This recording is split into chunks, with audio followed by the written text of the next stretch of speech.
Well, first, the main point that the Rizal brings down is that he says over here, he says, "V'havad nechakolo, penya b'vayak kitreenu necham v'nosav gamhu al sanenu necham b'anu v'alam min haaretz." Right, to be wise with them, and then he says, "V'yisimu alive sari misim leman anasam b'sam v'ben arei miskunad lafar es pisav es ramzit." So he talks about being wise with them, and later on he talks about putting. He mentioned like what, to deal with the people, and then he comes back and he says to appoint tax collectors and to increase the suffering the collectors are going to, the burden that they're going to suffer through.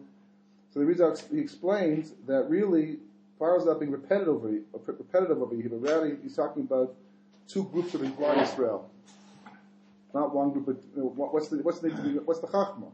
Right, go ahead. You appoint taskmasters or tax masters, whatever it may be, and increase the slavery and trick them. As the Medrash points out that they first offered to pay them and to work together with the Egyptians, and then the Egyptians started to back away. It was just the Jews building that, but they're still getting paychecks, and the paycheck stops. By the time they realize that they're being enslaved, it was too late to do anything about the situation. So there's no. It's not such wisdom to do things like that because basically they're the ones in control. So then, what's the chachma talking? What do you mean to do wisely with them? So he explains that the first time that Paro speaking, the actual chachma dealing with the situation, the chachma is actually talking about the heir of Rav, and the second time it talks about the tax master, imposing taxes and imposing slavery. That's talking about Bnei Israel themselves. Two different groups, right? What is this? What is this? How does he know this? Where's it going on? What's it based upon? So basically, there's a thread going through history that seems to be, on one hand, it's very prominent, but it doesn't get much attention, but really it's very, very central to history and really what's going on in Mitzrayim and the whole Ganuz and what was supposed to be achieved. It answers a lot of questions, particularly one, why Moshe Rabbeinu, when it comes time in Parshas Bo, that Moshe is taking Bnei Israel to Mitzrayim, he insists upon taking the Erev Rav as well. Even though Kosh Baruch Hu told him, suggested that he not do that, because it would be more problems it would solve, it would be very dangerous, and it was in the end that they were the thorn in Klal Yisrael's side. They were the ones who instigated the golden calf and all that happened after that. All through history, basically, to this very day, that you even hear the terminology Erev Rav thrown today to explain, to describe people who basically are at war with the Jewish people and Jewish destiny to a large degree. So on one hand, we pay all this attention to the Erev Rav. On the other hand, we're not exactly sure who they are and what role they play. Is it just a figure of speech? Is it just a B2 expression we use, or is it mamash the actual reality itself? And why was Moshe so insistent upon taking these people out of Mitzrayim in the first place? If they're going to be such a problem, because on one hand it seems to be on the side. It wasn't the main event. Wasn't the main show. The main show is he sees Mitzrayim taking Bnei Israel out and bringing the Yeshua. And the Erev Rav is straggling along. It turns out that there were actually, I think, 3 million Erev Rav. They went out with 3 million Jews. It wasn't a small group. It was a large number of people, which is why there's so much shpiyah. But the basic idea goes back. It's based upon a Gemara going back to the beginning. Back in Parshas, back at the beginning. Just after Adam Rishon was expelled from Gan Eden and decided to do tshuva. So Gemara in Eruvin says that for 130 years he separated from Chava. And during those 130 years of doing tshuva, Chava as well, obviously doing tshuva as well, and the tshuva wasn't simply making amends for the chet of eating from the Eitzdas Tov Ra, but the tshuva also was trying to get rid of all the influence, all the effect, all the tumah, or at least as much as possible, that was imparted to them from the nachash, from the snake. So that required a specific procedure, which the Gemara outlines in Eruvin. I guess on Yud Ches on the base. And the result was that they were successful to a large degree, which is why Shes is born basically pure of most of the impact of the Nachash. After 130 years, he's still not completely perfect because of the fact that there was no way to go back and undo the Chet completely once they were outside the Garden of Eden. But he was as perfect as you're going to get in this world. He still has to die. As the Gemara says in Shabbos, 4 people died because of the bite of the snake, meaning that once we're already outside of Gan Eden, we're already paying the price for having made the mistake, and we didn't rectify the situation, and we put it back in Gan Eden. So therefore, a certain amount of doors are closed off until Yemos and Mashiach. But at least as much as possible, Adam wanted to purify himself of the effect of the snake. Rizal explains. So what happens? So basically, in doing so, everything we do in this world has a totza'ah, has some kind of result, whether it's a positive thing or a negative result, but there's always some kind of totzah. And very often, in the course of trying to accomplish a positive thing, you can actually have a negative result as well. In the physical world, for example, trying to produce soap, and one of the biggest polluters of rivers were the soap manufacturers, and these big factories to produce soap. But in the process of doing so, all this waste coming out the back of the rivers because that's what they used to dump it before the other more clean means of dealing with the situation. So likewise in life as well, that very often that a person can do tshuva, but very often there could be cost involved. Even just the time element. The person has to spend doing tshuva, and the energy is, and it's a positive thing once is a necessity, but better off to do the chet, not have to waste your time, so to speak, doing tshuva after the fact. And not only that, it's a nace that Akash Baruch even allows tshuva. The Gemara says Adam Marishan after the chet sat around waiting for the world to come to an end. The first time it got dark, the season got shorter, the days got shorter. He thought that was it because logically speaking, it doesn't make sense. We should have a second chance. Which Baruch Hu gave it to us. Din is din. That's what the Medrash means. It says that Baruch Hu wanted to make the world according to din, but realized the world wouldn't be able to stand, or understood the world wouldn't be able to stand with Mishtatef Rachamim at the same time. Chesed the picture, and as a result of it, you have tshuva, and we can rectify the situation. So there was a totzah, and the totzah, the net effect of Adam's tshuva, the Gemara explains, produced damaged souls. Damaged souls. I won't go into the details right now exactly how that happened, but produced damaged souls. What the Gemara calls shidim, richim, velili. 3 types of damaged souls. Now the Rizal explains, what's interesting, is that these were actually very high-powered souls. It's just they were damaged. What were they? What they're called? They're called shidim. Shades? Yeah, like that, but not exactly. Huh. Richim, velili. These are the names that Gemara, in fact, uses to describe these damaged souls. What happened to these souls after that all took place? So it turns out that eventually they were Megalgil, and they came back in the generation of the flood. They came back as Dor Mabul, which is why they were so bad, why they had problems doing the Rasan of HaKadosh Baruch Hu. But that's all part of the Tikkun process. They got wiped away in the Mabul as part of their Tikkun, as the Gemara explains. And the next time they came back as Dor Flaga, which the Medrash says, as bad as they were better than Dor Mabul. There's some kind of ilu, there's some kind of progress in the process of tikkun for these neshamas, and instead of being destroyed, they got separated, sent different places. They died off probably natural deaths for the most part, and when they were all died off, they came back another time as a generation of Stom. And even though it sounds like it's going downhill because Stom was completely destroyed, Stom had milas too. There were certain things about Stom is that they took things to extremes. And because it's in the extremes, they couldn't survive in the world. They were too, just like the Gemara says, the Medrash says, that Kosh Baruch was mashtatet chesed to din, right? Stom was too din. It was just too much. The world could be saved with the din of Stom, aside from the other things they were doing wrong as well. But that's why they were destroyed. And as they're destroyed, as a result of that, those neshamas had another tikkun through that as a result, explains the whole process. And eventually came back the next time as Mitzri, as Egyptians. They came back the 4th time. These neshamas came back as Egyptians. Now, the problem was who are they? It's not all the Egyptians, just a portion of the Egyptians. And apparently their neshamas, their rectification is extremely important. So somehow history depends upon these souls being rectified, either through their life, either through their death. But it's not a secondary thing. It's a primary issue that runs all the way through history, that affects us to this very day. We're always being affected by the Erev Rav on some level. The Zohar brings down in Bereshis, I think it's the Chaf Hem and Aleph, this lists 5 different types of Erev Rav. And if you look at the description of the Erev Rav that's brought down, it sounds awfully familiar. It's not like it used to be in the old days where they're separate and completely different. But that basically, a lot of what we have today, a lot of what goes wrong in Klaisel today has to do with the hashpah, the influence of the Erev Rav. And according to the Arizal, for sure at this point in time, they've married and become, if they weren't Jewish when they left Mitzrayim, they became part of Klal Yisrael at some point in time. The Arizal says they actually converted, became full-fledged Jews. They were part of Klal Yisrael. Either way, they became part of the nation over time, and they intermingled. They mixed in. So it's not, you can't even associate. You can't say, well, that's the Erev Rav crowd over there. Basically, all you can do today is look at mitos, look at the way people are behaving, and identify that. So that's an Erev Rav quality. It's hard for us to do that, but that's what the Zohar in fact does. It lists 5 different midot of people, and one of them, interesting enough, it's not so interesting, but amongst the many is, for example, is building Bati Midrashos, for the sake of one's covenant. That's a meat of the Erev Rav. Not that you're building it for the sake of Torah and you put your name on it, right? It's just a way of saying, that you're involved in the project, but literally for the covenant itself.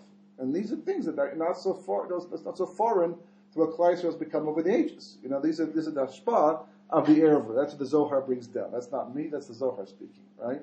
And the point is that the problem was having to identify and bring these neshamas out so they can go through the final rectification. How are you going to do that? So Yosef goes down to Mitzrayim, right? In Parshas Mikos, yeah. You gave 4 times. What's the 5th? I didn't mention the 5th. I only mentioned one of the 5. No, I thought you mentioned there are 5. 4 times. There are 5, yeah. Shadim, those are neshamas. There's 3 of those. What do you mean? There's 3 types of those neshamas that came out. Shidim, Richim, and Lilin. Only those 3. Only those 3 are what? Are the source of the souls. They're the source of the souls in the Erev Rav?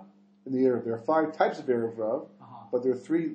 Those are 3 sources. Those are the 3 types of souls that came out of Adam Rishon. They came back 4 times. They came back 4 times. They came back as Dor Stom. Dor Mabul, Dor Flaga, Dor Stom. The 4th time is Mitzri. Okay. The Rizal says. This is the Rizal speaking. He says the 4th time they came back, since they were on different dargas, not all these neshamas were as damaged as the others. Like there's some were less damaged and some were lightly damaged and were more damaged. He says the ones that were fixed up after the third Gilgul actually came back as Bnei Yaakov.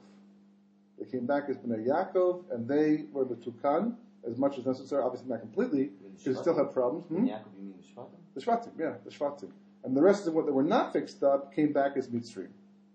And they didn't look much different than the rest of the Mitzrayim. They maybe had some kind of differences, but they were basically living as Mitzrayim in Mitzrayim, and it wasn't so easy to tell who they were. So Yosef is sold down to Mitzrayim.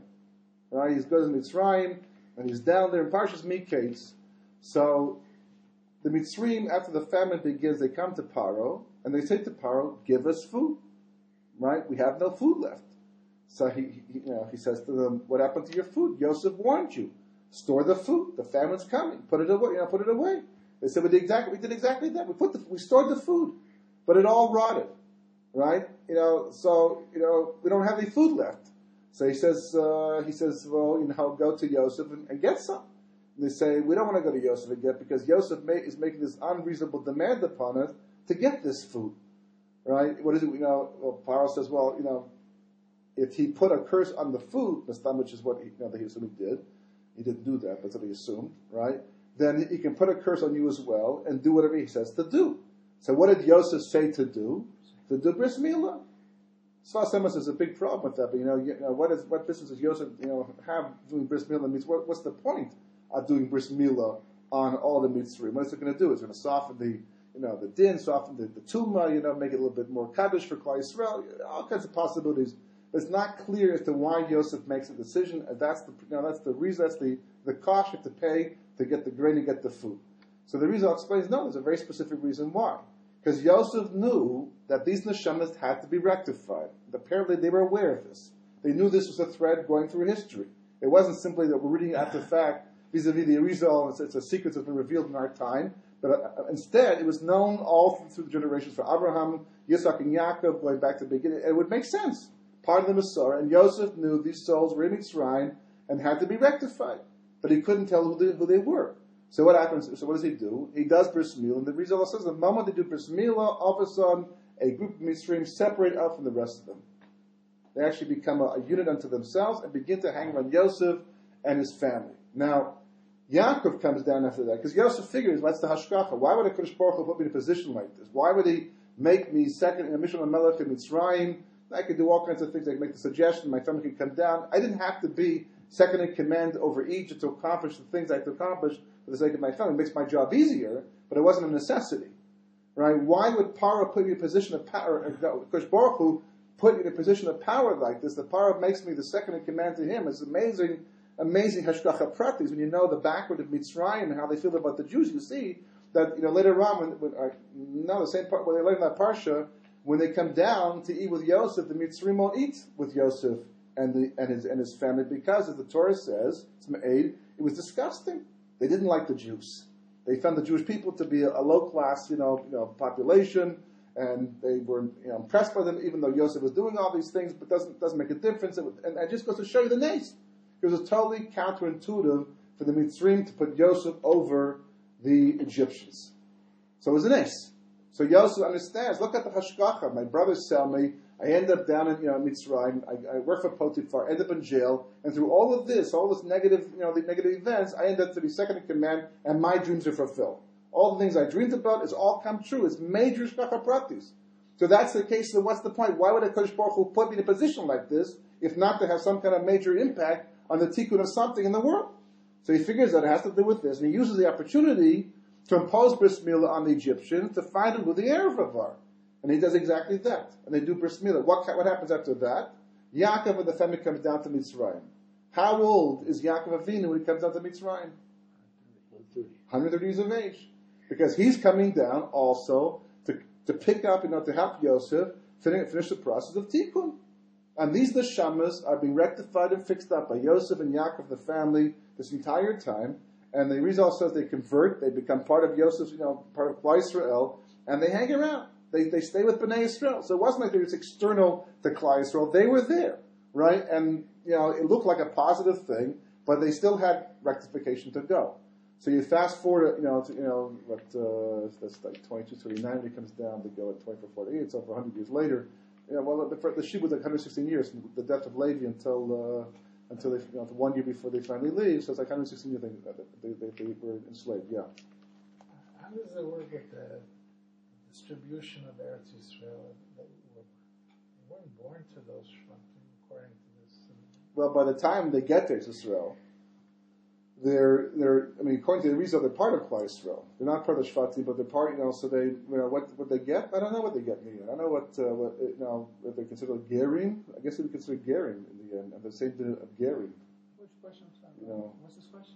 They weren't part of the Shvatim, so how the Erev? So how does the land get divided up later on in terms of Chelik B'Eretz Yisrael? If not part of the Shvatim, so I guess they're like Gerim in that respect. Same din. That's what I would assume. Never thought about. What's the 130? Because Yaakov was 130. Because Adam and Rishon, all these souls were created over 130. This is 130 somehow is associated with these Shemos and their tikkun.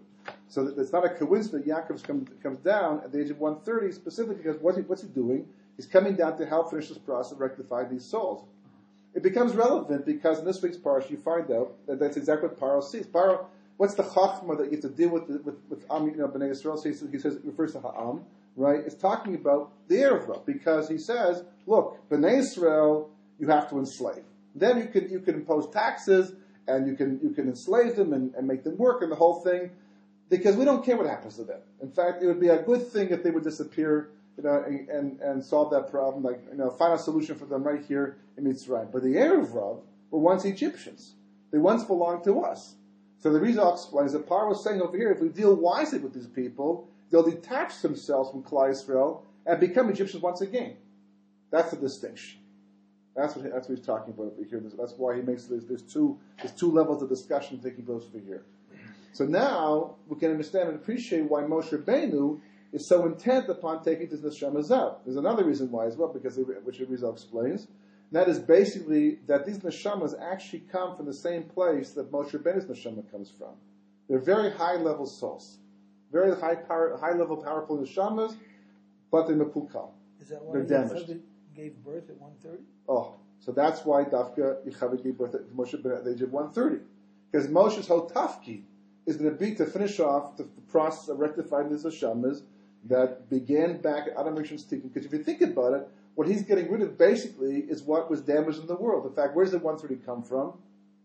Actually, it comes from because of the fact that everything just like, for example, in the physical world, everything is made up of atoms. It doesn't make a difference, not Adam, but that's also true, to some degree, but atoms, right?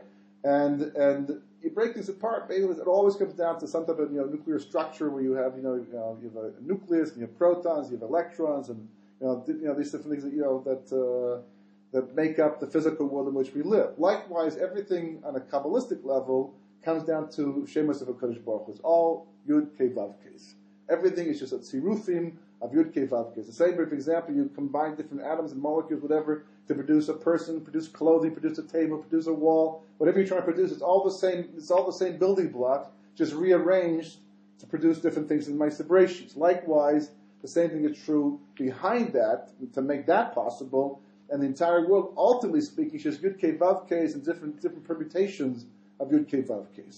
So whatever you're doing, you're either enhancing or you're affecting and damaging, causing a pagam, causing a blemish to Yud Kei Vav Kei. And that's what we always talk about in terms of tshuva. That's what we're trying to rectify. In fact, the word tshuva actually is the word shuv hey. What's the hey refer to? The hey refers to the hey of Yud Kei Vav Kei. Because when a person does, because the 4 letters of Yud Kei Vav Kei correspond to the 10 spheres. The Yud corresponds to both the Kesser and the Chachma, the little spitz in the Yud corresponds to the Kesser. The Yud itself corresponds to the Chachma. Right? The first hey corresponds to Bina. The Vav, which is 6, corresponds to Chesed through Yesod. And the last hey corresponds to the Malchus, which is the world that we impact. So when a person does a chet, they cause the hey to separate from the rest of the letters. So the influence of the light, the coming down, Kosh Baruch Hu's light it can't reach the bottom world. So you get Hester Panim the yet. Tshuva means to return the hay.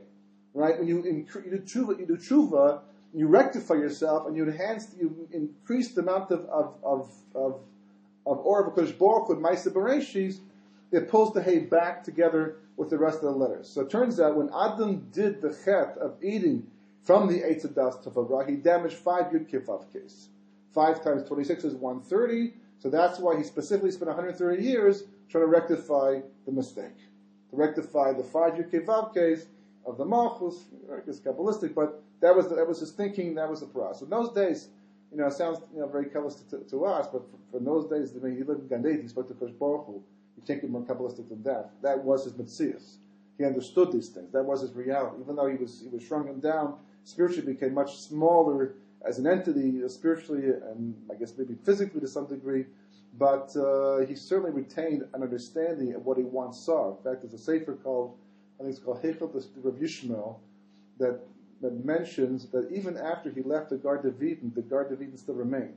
It was still there. You could still walk up to the border of it, look inside, and see what we once had and what we lost. Eventually, when the world became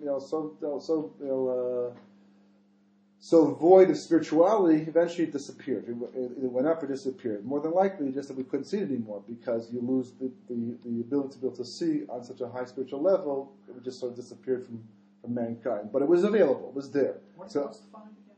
5 what? 5 times 26? What is the 5? That's the 130 years. No. What is the number 5 represent? There were 5 Yud Kei Vav Keis that Adam damaged. Adam did. By eating from the Eitz Hadas Tov Hara. That was the net effect on Ma'aser Bereshis. What were the 5? It doesn't mention what I don't know what the 5 are, but that should mention 5. Damaged 5, huh? Right. So that's the 12.30, and that's what he was doing. He was trying to rectify, trying to put it back together again somewhat, whatever he had did by doing the chet of the Eitz Hadas Tov Hara. Does this have something to do with 5 types of bear? Maybe. There are 5 types of bear. There are 5. That's what the Zohar says. Maybe. Could be. And when it talks about the hay, it talks about the hay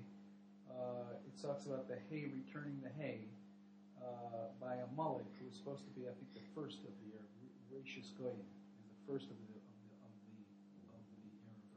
is a mullet, according to what I saw in the Zohar. Okay? Right. Case caught. So the hay is missing from case in. No, it's an aleph missing. It's an aleph? It's an aleph, yeah. It's Kis an says, aleph, yeah. But that's part of the same story, just a different letter, just different There's notes. a Vav Hey missing from the... There's a Vav Hey, yeah, that's missing. Oh yeah, but wait. That's it's all part of the same. It's all part of the same idea, but it's just a long discussion.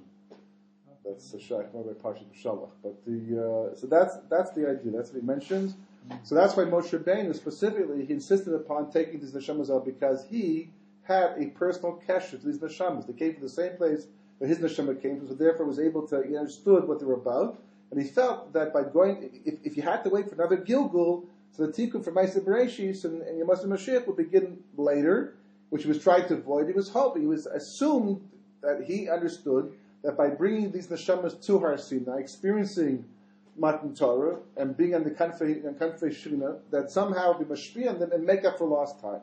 Somehow it have a rectifying effect and save having to go through another Gilgal, and come back another time. They had a tikkun already of Mila when they were in Shem. Exactly. These in Shemos. So it's like the same. It's like a similar tikkun. Why Shem? You said that was one of their. No, stone. Still, it wasn't Shemos. No. There was more of a ruse, but by stone. But there's still going to be tikkun through the entire process. And the bris milah they had in Mitzrayim was part of their tikkun already, which is what allowed them to connect themselves. There was in the beginning, they weren't doing it to fake their way in. That there was a sincere desire to attach themselves to Klal Yisrael in the beginning. There was a shaykhis, but unfortunately, when a person has a damaged neshama, a person goes up the derech and they get pulled in the wrong direction. They have a certain propensity. According to the Or Chaim in PARSHA B'Shalach, so he holds a little differently. He says the Erev Rav actually was pretty much created by Paro as kind of like the KGB type of thing. That he sent them along with Bnei Israel to try to instigate them to come back to Mitzrayim, because he didn't know when they left Mitzrayim. He suspected, but it was not clear that the Klal Yisrael was not coming back yet, because Moshe only mentioned the 3 days. So to make sure they came back, he sent along the Erev Rav to unnerve them and to bring them back. That's what the Or Chaim says. But the Rizal says differently. In the end, it is really almost the same idea, because you see in Parsha Kisisa that they actually function that way. But that's why Moshe he's committed to bringing them out, to take them, even though Kosh Baruch Hu suggests, and that's why it's not a tzivu, it's like Parsha Shlachucha, right? It's like, it's a rare situation. Did he ask God to take them out? Did he ask God to... I don't know if he asked per se, but it was on his agenda. But they had a discussion about it. That's what the Medrash says. There was definitely discussion, and Kosh Baruch Hu sided against it. But he didn't say don't do it. Because if he said don't do it, then Moshe couldn't do it. It'd be a tzivui, right? So is a Kosh Baruch Hu for it? Is he not for it? It's like in Parsha Shlachucha, same thing. The Medrash says a Kosh Baruch Hu says Shlachucha, Shlachucha. No, I'm not saying you said for yourself. Right, so what is it? Is it a mitzvah? Is it a mitzvah to go and send this maraglim? It's not. It's an avera. Now, we usually, for us, it's black and white. It's either yes, it's a mitzvah, or no, it's an avera. You really get this middle ground where Kosh Baruch Hu is not pleased about the situation, but he's not going to stop you, and it's not an avera. So then, what is it in the end? So it's like the mitzvah of Pri Meribia, in a sense, right? Men have a mitzvah to have children, but women do not. Because basically, Baruch Hu will not command somebody to put themselves in a situation of danger. If you want to do it, it's a hechsher mitzvah, right? You want to be Moshe Nefesh and help men have the children they're supposed to have. That's great, and the schar, the whole thing like that. But it's a hechsher mitzvah. It's not a tzivut, because otherwise, women who'd be afraid to have children or might their lives be in danger, you can own this anyhow. But it'll be it's not the way. It's not darchi shalom. That's not darchi noam of the Torah itself, right? So the same as Baruch Hu says by Shlachacha. There's another example of Yaakov going back and confronting Esav. It's a major, episode of Jewish history that Yaakov actually, goes back. He leaves Lavan, comes back, and he confronts Esav, and he sees this, he fights the Sarshal Esav the night before, and in this fantastic battle with the Sarshal Esav, which is such a heroic moment in Jewish history that we make a big deal about it. The Torah, kind of paints in a very positive light, and Yaakov wins, and he gets the name changed to Yisrael. The Medrash says he had no business going back to anyhow. Right? The Medrash says that Yaakov going back and confronting, he could have gone south around, the Dead Sea down to Beersheba where Yitzchak was living and avoid the situation altogether. He didn't have to confront the Sarshal Esav all the way by the Yabuk and then Esav the next day. Maybe eventually would happen, nothing he could do about that, but not right now. So the Medrash says Yaakov's like someone who walks up to a rabid dog and pulls his ear. Esav is minding his own business. What business do you have going in and confronting Esav if it's not a necessity? And yet his name has changed at that time. The whole episode of Shemot falls up to that. It's all seems to be a positive thing. So is it a positive thing? Is it a negative thing? Certainly getting the name Yisrael is a positive thing. So maybe we would have got it later on at some point in time. But it all seems to be tied to this idea of fighting the Sarshal Esav.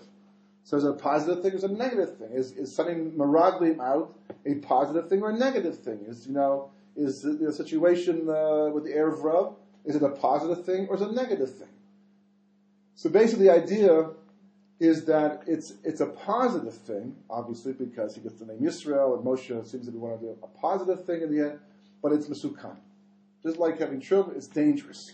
And HaKadosh Baruch Hu said, sending Meraglim, Moshe had a kavanah. He knew what he was doing. Moshe was not someone who could pull the wool over his eyes. He understood the risks, the dangers. That's why he advised them, and that's why he changed Yeshua's name, and that's why he was he tried to prepare them, and it took the best that he could find for the mission.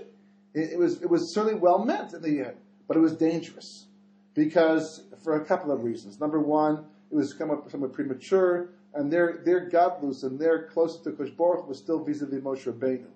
That's why Rashi says that there's a hekesh between the going and the coming.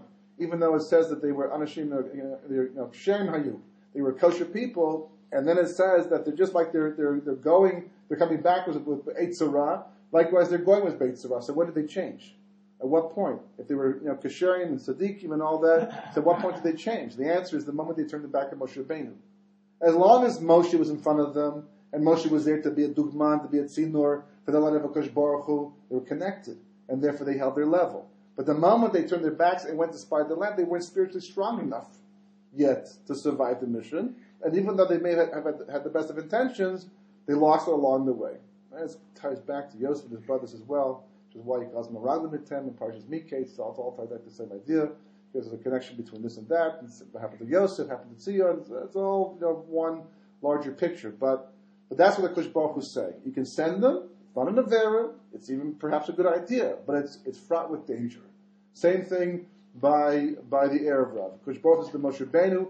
I hear it. I understand what you want to do.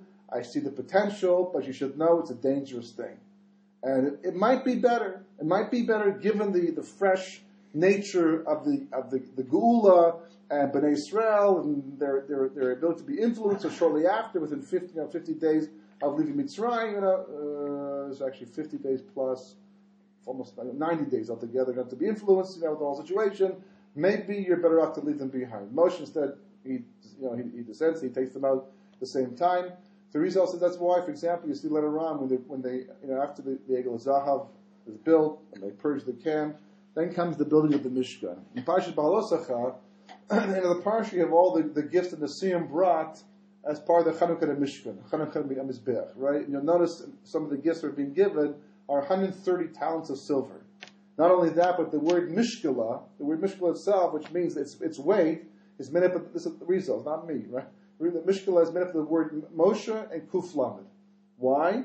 To tell you that this is part of Moshe's tikkun for having got against the Kosh Baruch Hu, who suggested not to take the Erev Rav out, but since Moshe took the Erev Rav out, he's responsible, at least indirectly, for the Egel Zahav, and now the Mishkan, which is his tikkun, this is all tied back to him in the end. That's what he says, yeah. How do we fit Shevet Levi with the two different kinds of Abdul?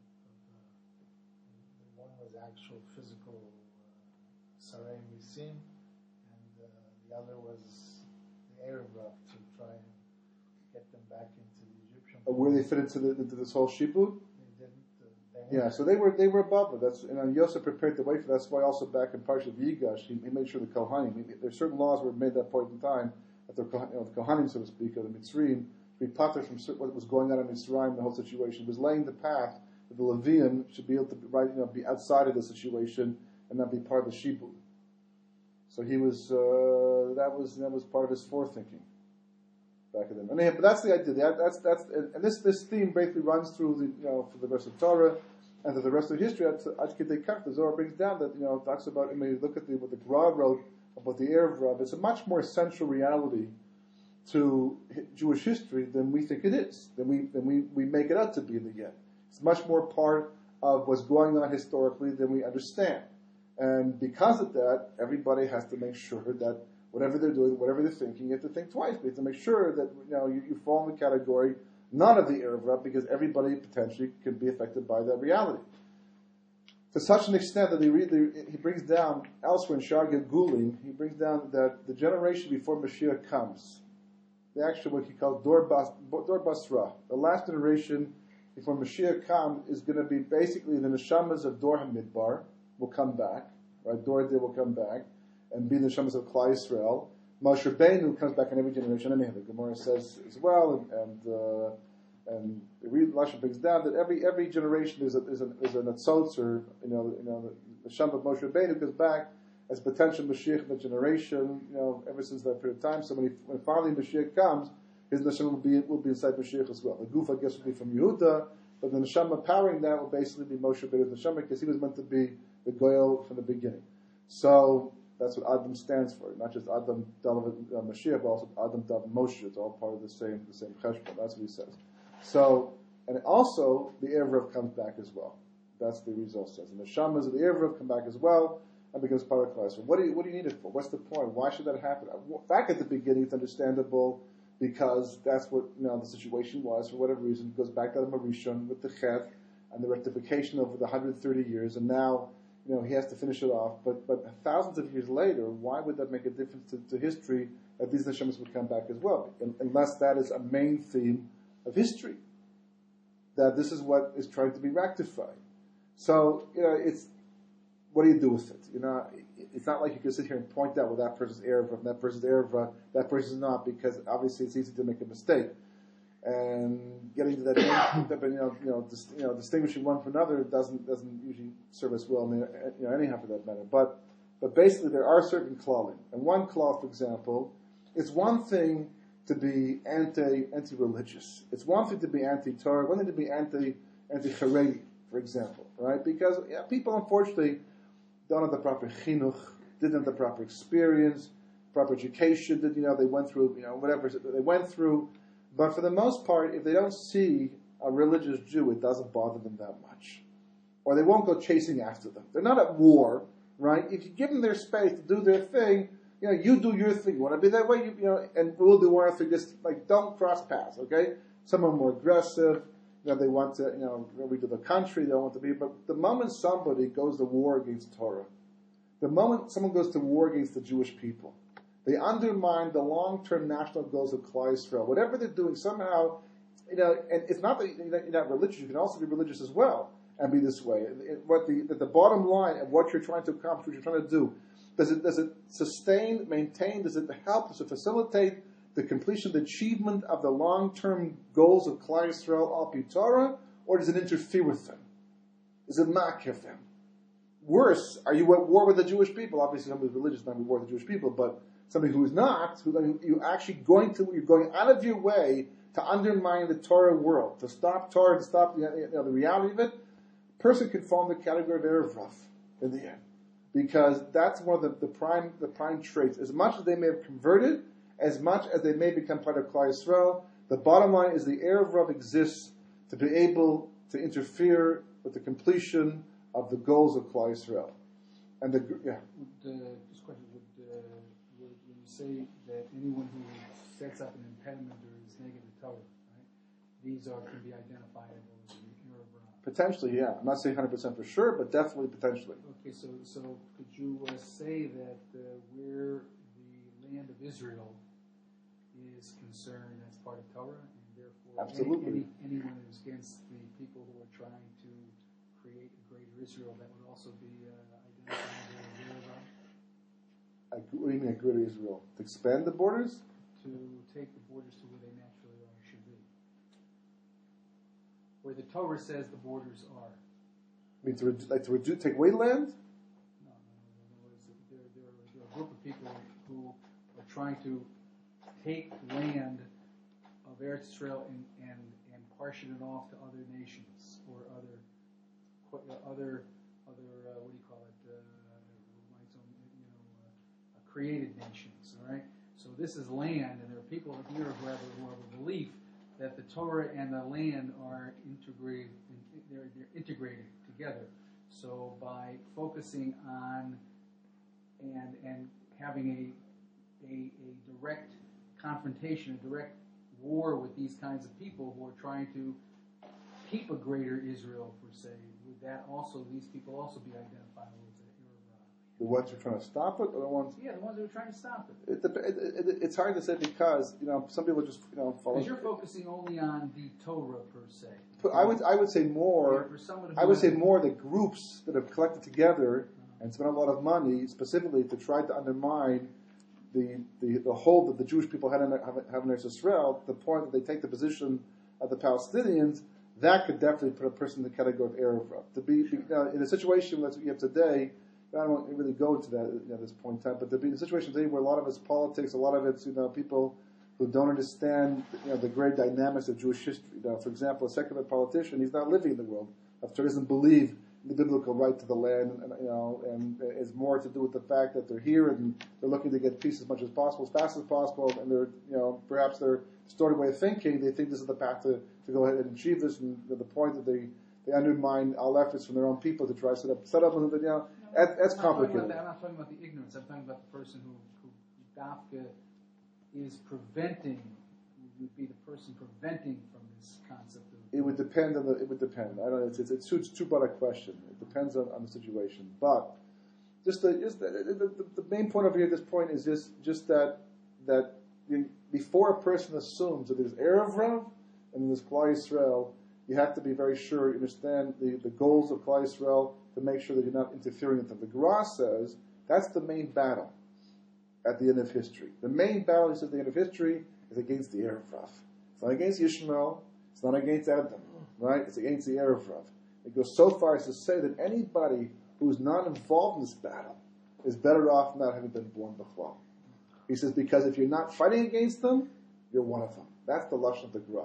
That's how serious the thing. And he goes into detail about what the Erev Rav constitutes and how they might look at the end, basically. But I just bring it out just to show you how what seems to be a very secondary theme through history is actually very primary in Jewish history, and everybody has to be aware of the situation. And could I look at the Zohar and see the 5 different categories to make sure whatever mitzvahs they're talking about over here, to try to avoid it, to not be part of it. Because the time comes, it decides who's going to survive, who's not going to survive. It's not so. Mitzrayim 4/5 of Klal Yisrael died at Makas Choshek. You can be sure that before that Makkah took place, before the actual separation of this 4/5, that many people would never have assumed that they'd be part of the 4/5. And many people would have, the ones that would have never assumed that their relatives or whatever. It wasn't like, this family was in, this family was out. It cut across family lines, it cut across, social lines, basically. It had to do with what you were thinking, what you were believing, how you connected to the long-term goals of Klal Yisrael, how you connected to Kosh Baruch Hu, whether you're prepared to be Moshe Nefesh for what Hashem has, planned for history or not. And it's not such a pashut thing. A person to really examine and sit down and think about it, and then make an effort to do the best he can to make sure he's not part of those categories. Yeah. So, Erev Rav might just be a dynamic process inside each person. 100%. Instead of looking for 100%. That's what I'm saying. The Erev Rav is looking. That's what I'm saying. Everybody has an aspect of this inside. It's the same way, for example, that physically speaking, some Cheres Nabal applies, the nations of the world, and today there's no clear-cut Amaleki or something, but everybody's got aspects of it. So therefore, for example, you can have like Arab terrorists who blow themselves up, to for the sake of their cause. They might have, a lot of them have Jewish blood. They were forcibly. Well, aside from that, but I just say like the idea, as Rashi points out, what's an Amaleki characteristic? Somebody who's prepared to kill himself to get the Jews. He's like, it's totally counterproductive. As long as he can get those Jews and burn them somehow, he's prepared to burn himself at the same time. So that's an Amaleki characteristic that somehow is, it's amongst the nations of the world today. It's got spread out. Likewise, the Erev Rav. That's his identity. Erev Rav has integrated itself amongst Klal Yisrael. So there's no longer, one clear-cut people. We all have aspects within us, and we have to take, the war that the Gra is talking about is also, like you're saying, it's an internal war to make sure we're clear of these midos, especially as history comes to a close. We get to, so late in history, it's important to be aware of these ideas. Can you talk about these 5 types? I don't remember them off by heart. There's Rephaim, there's I'd have to look it up once again. Anakim, Anakim is there, but the Amalekim is racial. They're number 1. The fact that it even existed prior to creation. Yeah. So they're the most prevalent. They're the strongest. Yeah, he listed the characteristics. The Gra also listed it. You can, by the way, you can. What are the midos? What are the 5 midos? I don't remember them off by heart. But you can. I know. There's actually one. There's quite a few papers online. You can actually see. It goes into detail with the Graf and other Gedolim of the generations. Could the Haredim be in some cases Erev? All of them? No, everybody's potential aspect of it. When I'm talking about can some Haredim? Everybody, the Gra says the reason why they're called Erev Rav is because at the end they'll be Rav, they'll be leaders. It's not just secular leaders, but also be religious leaders too. It's not a pashut thing. You categorize a group, but No, clearly, I'm not categorizing them. You're not hearing me. I'm not categorizing the whole group. I'm saying, can there be I'm error saying yes. amongst Yes. the Haredim? absolutely. And as a result of that, can they see as being part of the Torah, the land is part of the Torah, and as a result of not protecting the land, that could be a meat of error. Yeah. Yes. If it's undermining the goals of Klal Yisrael, the long-term national goals of Klal Yisrael, but it's not always so. You have to. There's rules when some of those goals apply and some of those goals don't apply. So you can't go ahead and start imposing them at times that don't necessarily apply. Specifically, Yeah. there's a couple of columnists that work for the New York Times, Jewish, and they were pretty adamantly against Israel all the time. Would you consider those to be? It's very possible. Those It characteristics. could I can't. Yeah, 100%. Very possible. See, there's a difference between being confused, right, and calling to question, and examining and wondering out loud and all these different things, and taking into account that maybe it's possible that I might be wrong, but this is the way it appears to me. When someone takes it on as a cause, they become passionate about it to the point that they go out of their way to go on a limb specifically to undermine this thing. That definitely could put the person in the category of error, 100%. How about the two guys who went to South Africa? Went to South Africa.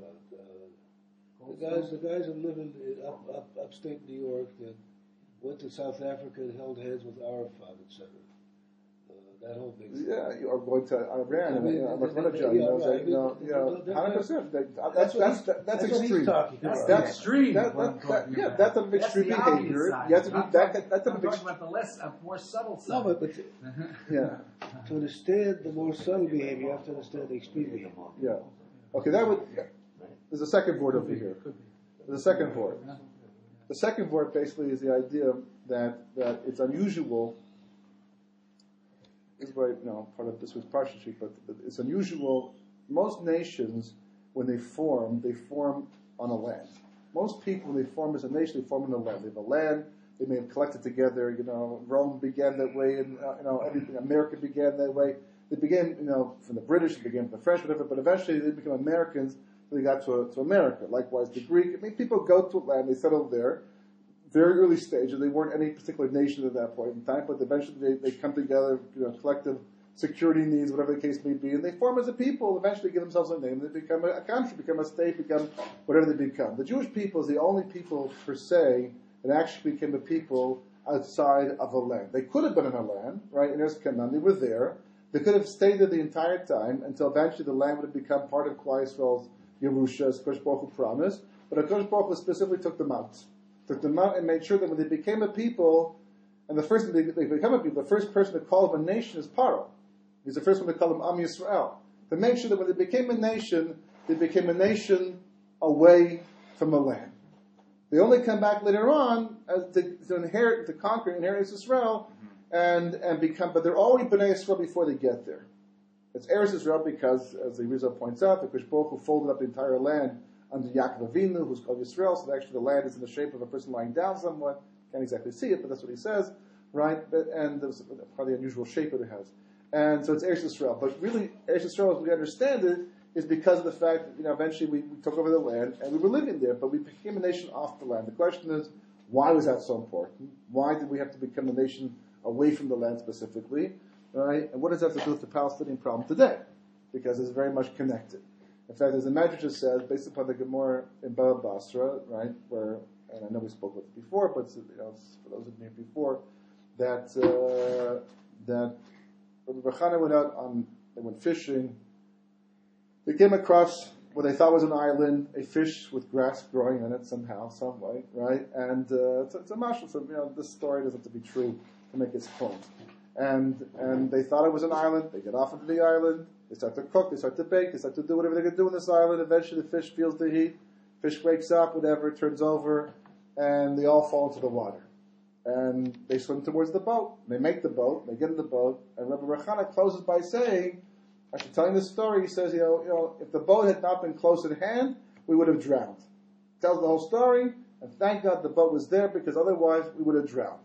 So Rabbeinu Yaakov comes along and explains what this medrash means later on, in the 1800s. This is before it was even conceivable the Jewish people would ever have a land, at least, the Eretz Yisrael back in their hands. I mean, it had to happen eventually, but not as early as 1800s, early 1900s at that point. And he says this is talking about Achris Yamim. And Achris Yamim, the Jewish people will not only have Eretz Yisrael back in their hands, but they're going to be controlling a people on the land as well. They have shlita over a people. They will think that this people has no recourse. This people will not be able to do anything about the situation, but at some point in time, this people will rebel, turn the plate over in its mouth, like the Lashon Gemara by you, right? Turn the plate over in its mouth, flip the situation over, and if Mashiach is at hand, that's the boat, right? Mashiach is at hand, then everything will be fine. We'll survive it. If Mashiach is not at hand, we will drown from the majority of the problems that these people will create for us. That's the way Rabbeinu Yaakov explains that medrash, right? Very significant thing. I remember back in the 1980s when I first got to Israel, the Arabs were there, but they were in the background. In fact, they were intimidated. I would walk down the street, and you look at them, they worked in the Makol, worked in stores, drove taxis, but for the most part, they were intimidated. Then you watch the whole thing shift and change, and not just that, but by 1987, the Intifada began. So, we had always been the David, right, up until that point in time. We were David, and everybody else was Goliath, right? Everybody else was the bad guy, was the enemy. Thanks to CNN and everything else that was going on at that time, the whole thing flip-flopped. Literally turned the plate over in its mouth, and with their slingshots, made in Eretz Yisrael, right, their slingshots became the David all of a sudden in the eyes of the world. We became the Goliath. Totally flip-flopped the situation until today, this very day, we're the ones, always the bad guys, no matter how much we do, try to satisfy and make peace, and they do nothing, and the rhetoric right now is going on, doesn't make a difference. The whole world sees the situation differently. We've been drowning, literally drowning for the problems they create, right? Is this stam? This first of all, Rabbi Yaakov is saying that this is an Achris Yamin type of thing, so it makes it very significant. Certainly is taken over the whole world. The whole world has got involved in this thing. The point that we the amount of international pressure to make peace with the Palestinians, and historically. But was Newt Gingrich, who spoke recently and mentioned the whole thing was basically the imaginary people, the whole thing, invented and the price he had to pay, after having made the statement, which is it's just a historical fact. It's just there in the history books for anyone to read for themselves, but nobody wants to acknowledge that. Totally bizarre situation, which is tied to this week's parsha. It's tied to the very beginning. Why would HaKadosh Baruch Hu form Klal Yisrael this way? So, the Kohen Gadol wore a tzitz on his head, right? Golden tzitz on his head that said, Kodesh L'Hashem. And a person would think that only applies to the Kohen Gadol. Why? Because he's in the Beis Hamikdash. He's doing Avodas Hashem. He can't even go outside, if his relative, if his mother, father is Nifter, he's going to stay in the Beis Hamikdash the entire time. He can't go out and Mimatami himself. He's in the Beis Hamikdash. He can't have machshavas, he's got a tahor individual completely. Kodesh L'Hashem. He is Kodesh, he's Mukdash to Kodesh Baruch Hu. So a person would say, that applies to Kohen Gadol. Not even Stam to Kohen, or the Stam Kohen, but so not to me. Wrong.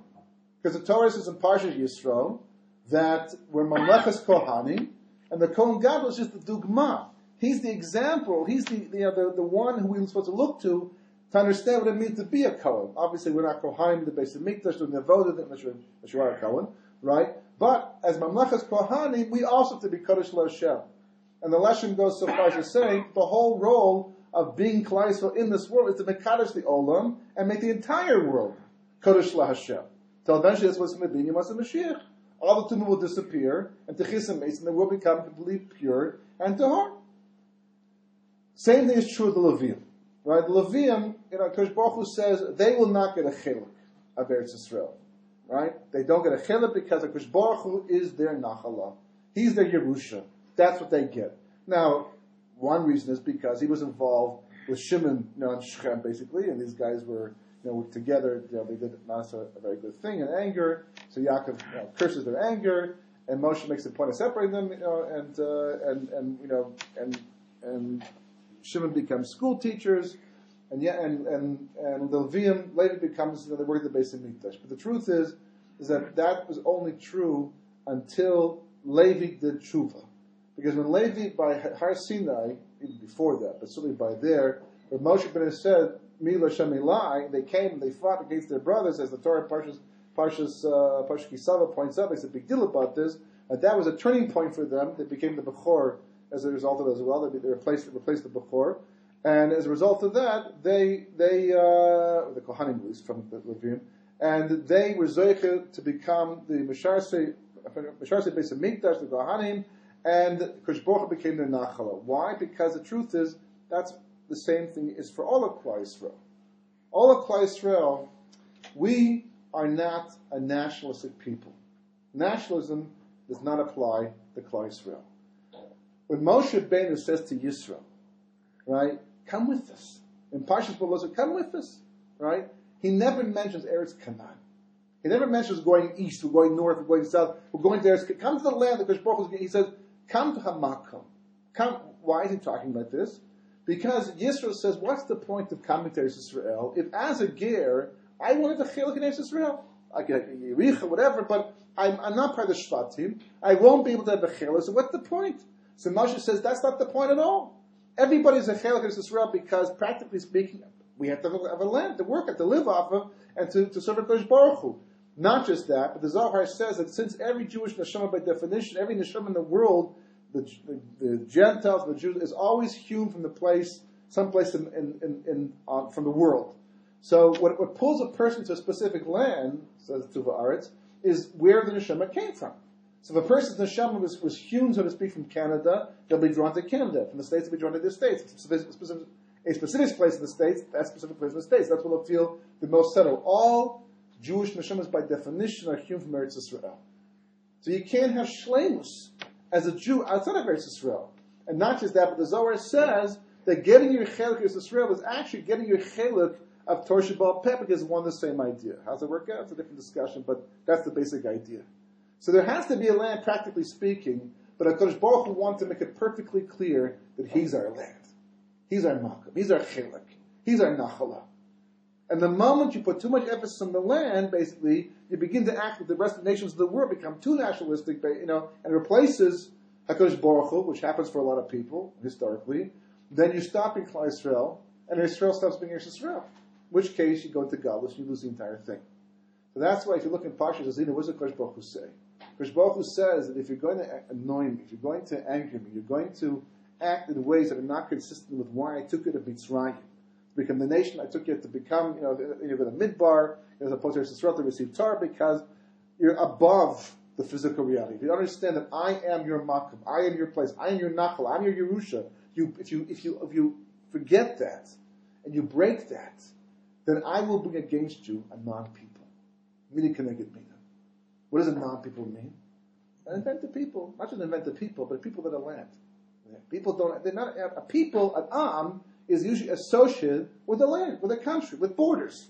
Right? I will bring upon you, you're going to act in a way that abrogates the conditions of your existence of being a non-physical people, being lamal neteva, and not being overly attached to understanding that Eretz Yisrael is a means to an end and not the end unto itself. Although sometimes it's almost the same thing. But it's only a means to an end. The Kedusha, the importance of the land, is the fact that here you can connect to Kodesh Baruch Hu better, stronger. That's the emphasis. The relationship to Kodesh Baruch Hu, that's what the land, where the importance of the Kedusha comes from. If you obey that, you will always be connected. It will always be your, and not only will the nation not fight against you, they'll tell you this is where you belong, and no one should touch it, and will protect you. But like the Gemara says in Sukkah, if the Gentiles knew what the Beis HaMikdash did for them, how it protected the world, not only would they not have destroyed it, they would have set up an army around to protect it. If the nations of the world understand with Eretz Yisrael, and the Jewish people living there with the Beis HaMikdash and the Shechina and the connection of Kodesh Baruch Hu, what it means to the world, not only would they won't even go across it to go to war against each other. Because they understand this is a whole different Messiah. But the moment that we bring it down, it's an amazing thing. One of the most incredible turning points in recent history was at the 6-Day War. Right? In the 6-Day War, it was the moment 6 is introduced into the equation, to the discussion. 6 is always an allusion to Ma'aseh Bereshis, the Vav, which is Gula, Yosef et Tzadik. In Kabbalah, 6 is the number of Gula. Right? So the fact that you have the 6-Day War, of all the things to call it, is significant. What does it actually mean? I don't know, but it's certainly significant. Especially since so many people, including secular people who witnessed what took place at that time, couldn't help but use the word miracle. It was miraculous. There's no question of, I was too young to know the war at that time, but when I heard about it, it was mamash l'malma teva, what took place in those 6 days in June in 67. Those are all the dimensions. Yeah. What happens, right? I won't mention his name right now, but a very famous general comes along and says, God, he's not in the equation, right? He basically, this is the IDF. The IDF, we won this war because that's how good we really are in the end. And immediately that was like a watershed year. Boom. The 70th war after that, the war of atonement, that I wasn't, old enough to remember. Basically, we came close, very close to losing the land, losing our sovereignty. Because Baruch Hu did a phenomenon. He said everybody had to be modeh to in the end. There was no such thing as the IDF was too powerful this time, and it's been all downhill since then. All the pressure since then, because of Baruch Hu, that was a major point for Klal Yisrael to acknowledge and to realize that all the koach we have as a people, as a nation, all our ability to survive and our ability to be able to rise above the everyday teva of the everyday world is all based upon the connection with the Kodesh Baruch Hu's Lamona Teva. The moment you place too much emphasis on nationalistic things, like an army and the land itself, and you use that as the basis for your strength, Kodesh Baruch Hu says, fine, go ahead. See if that works.